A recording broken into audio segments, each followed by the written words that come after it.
Welcome back, everyone. In our last video, we set up the basic program for our talking character play. In this video, we will set up the list to keep track of who's talking and which sounds are playing. Let's get started. We need to create two lists, one to hold the order the characters will talk, and a second list to hold the names of the sounds. Click the orange circle called Variables. Next, click the Make a List box. Give the first list the name Speaker and make sure For All Sprites is selected. Create a second list, but call this one Sounds.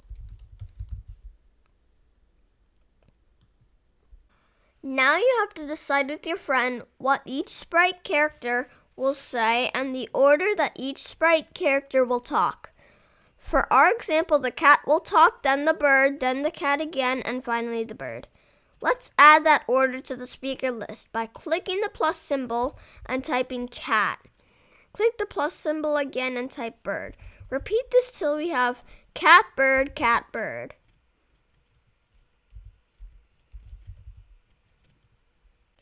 Now we are going to choose names for the sounds we will record.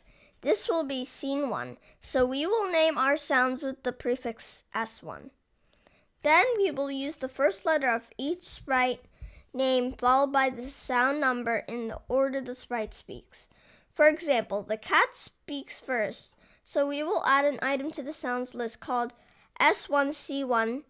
Next, add S1B1 for bird, then S1C2 for the second sound the cat says. Finally, we will add S1B2. Finally, we need two variables. Want to keep track of who's speaking? Click Make a Variable box and name it Speaking, and make sure For All Sprites is selected. Then click OK. Now we need a variable to keep track of speaking position. Create another variable called Speaking Position. Remember, if you have questions or get stuck, post a comment below this video. In the next video, we will show you how to record the sounds. Click here to watch the next video. You can also find a link to the next video in the description of this video.